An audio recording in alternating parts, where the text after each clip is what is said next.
દિલ્હીમાં જે આખું અગ્નિકાંડ થયો ત્યારબાદ સંદેશ ન્યૂઝ દ્વારા અલગ અલગ શહેરોમાં રિયાલિટી ચેક કરવામાં આવ્યું, જેમાં અમદાવાદની એસજી હાઈવેની હોટલ્સમાં તપાસ કરવામાં આવી।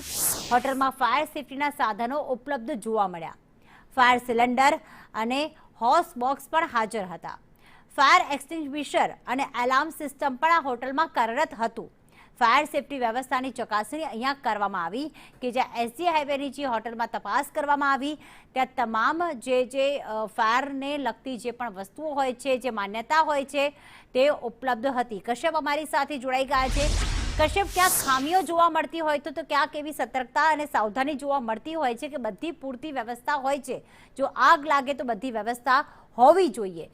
એસજી હાઈવેની હોટલમાં જ્યારે સંદેશ ન્યૂઝે રિયાલિટી ચેક કર્યું ત્યારે કેવી પરિસ્થિતિ સામે આવી?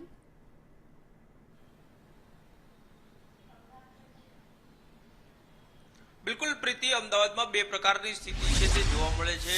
કોઈ પણ બનાવ બને છે તે હોસ્પિટલનો બનાવ હોય, હોટલનો હોય કે અન્ય કોમર્શિયલ બિલ્ડિંગનો બનાવ હોય કે જેમાં આગનો બનાવ બનતો હોય છે, ત્યારે સ્થિતિ જે છે તે અમદાવાદ શહેરમાં બે પ્રકારની જોવા મળતી હોય છે। મધ્ય ઝોનની વાત કરીએ તો મધ્ય ઝોન એટલે કે બિલકુલ ગીચ વિસ્તાર છે, ખાડિયા, માણેકચોક, દરિયાપુર, શાહપુર, કાળુપુર સહિતનો વિસ્તાર છે જે મધ્ય ઝોનમાં આવે છે ને ત્યાં ગીચતા વધારે હોય છે અને જૂની બાંધકામ શૈલીના કારણે ત્યાં પોળો વધારે આવેલી છે ને આવા એરિયામાં જ્યાં હોટલો આવેલી છે ને ત્યાં આ બધી સમસ્યાઓ છે તે વધારે પ્રમાણમાં જોવા મળતી હોય છે। પરંતુ અમદાવાદ શહેરના બે છેડાની જો વાત કરીએ તો પૂર્વ તરફ નિકોલ રિંગ રોડની આસપાસનો વિસ્તાર, તો આ તરફ એસજી હાઈવે અને રિંગ રોડનો વિસ્તાર જે છે ત્યાં આ ફાયર સેફટી બાબતે વધારે તકેદારી રાખવામાં આવતી હોવાનું અત્યારે સામે આવ્યું છે। ને હું અત્યારે એસજી હાઈવેની એક હોટલમાં ઉપસ્થિત છું અને ત્યાંના દ્રશ્યો આપને બતાડવા માંગીશ। 4 માળની આ હોટલ છે ને તમામ ફ્લોર ઉપર અલગ અલગ ફાયર સિલિન્ડર જે છે તે લગાડવામાં આવેલા છે। તો આ સિવાય પણ અહીં વ્યવસ્થા છે તે ઊભી કરવામાં આવી છે।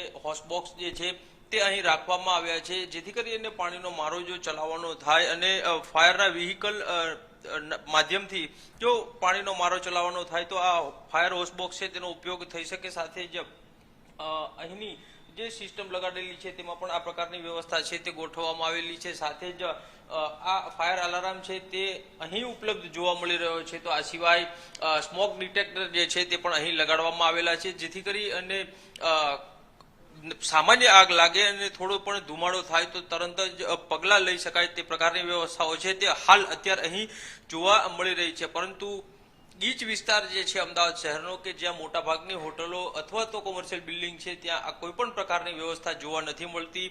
સૌથી શરમજનક બાબત એ કહી શકાય ફાયર વિભાગ દ્વારા કે ફાયર વિભાગની જે મુખ્ય ઓફિસ આવેલી છે તે જમાલપુર વિસ્તારમાં આવેલી છે, એટલે કે મધ્ય ઝોનમાં આવેલી છે અને આ મધ્ય ઝોનની આ પ્રકારની સ્થિતિ અમદાવાદમાં જોવા મળી રહી છે। ત્યારે કદાચ અમદાવાદ મહાનગરપાલિકાનું ફાયર તંત્ર જે છે તે કદાચ રાહ જોઈ રહ્યું હશે કે મધ્ય ઝોનમાં આ પ્રકારનો બનાવ બને અને કોઈ મોટી જાનહાનિ થાય પછી કદાચ સતર્કતા માટે થઈ અને પગલાં લે।